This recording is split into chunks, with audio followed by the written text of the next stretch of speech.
Okay, so here we are. We're going to kind of pick up where we left off. We already have our access ports set up and connected to our end devices. We've created VLANs for the different departments. So we've basically divided this switch into 3 logical virtual LANs. The primary benefit of VLANs is it eliminates physical barriers. So if I have one company and say a management department, but I have 3 different locations, I can eliminate that barrier. So in this example, we have an office in Glendale and we have an office in Tempe.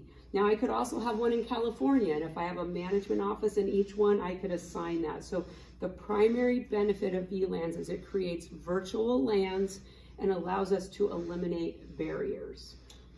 Okay? Gotcha.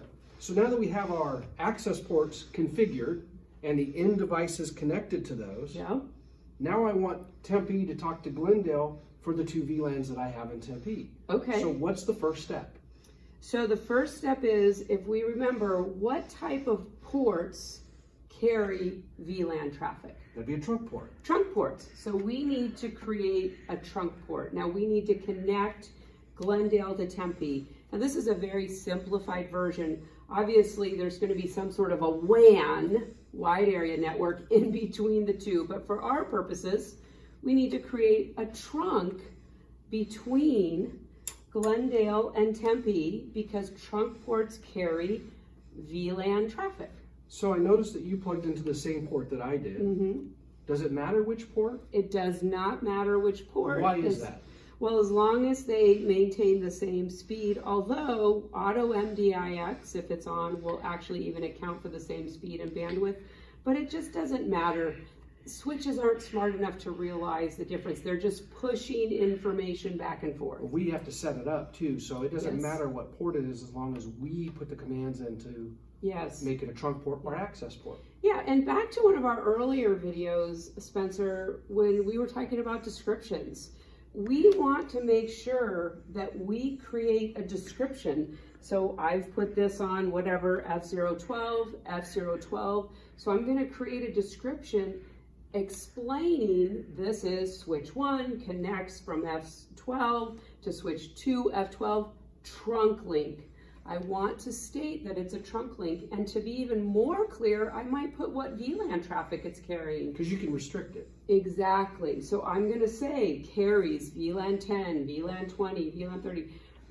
The more descriptive, the better. You can almost never have a description that's too big. Well, how does the switch know to send that VLAN 10 through the trunk port?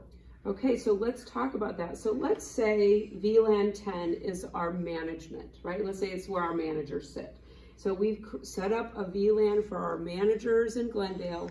We've set up a VLAN for our managers in Tempe, and we're calling that VLAN 10. So if I need to communicate with you, I can do that with the trunk port.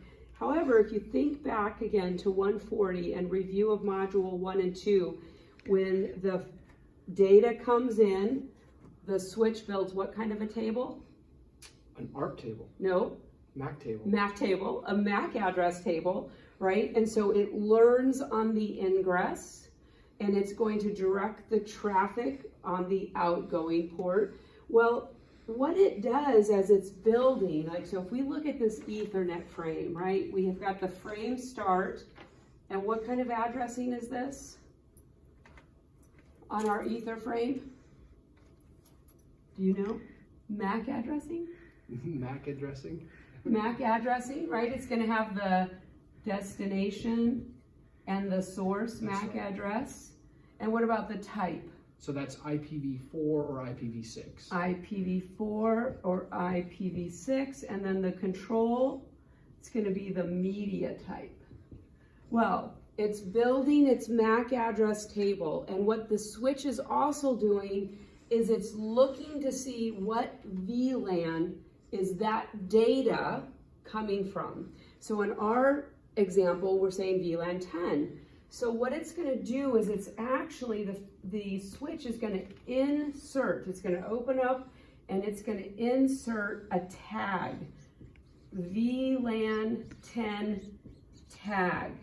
And this concept of tagging is super important, because without tagging and without the Ethernet frame being able to insert the tag, this would never exist. This traffic and this moving traffic between switches and eliminating the obstacle of physical barriers would not exist.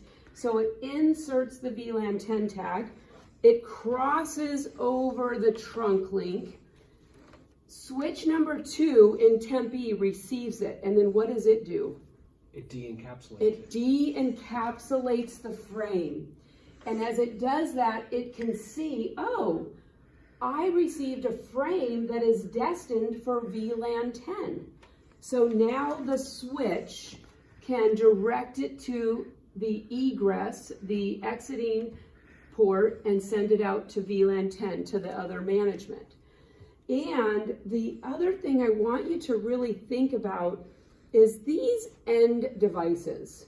They have no clue that they belong to VLANs. Only the switches see the tags.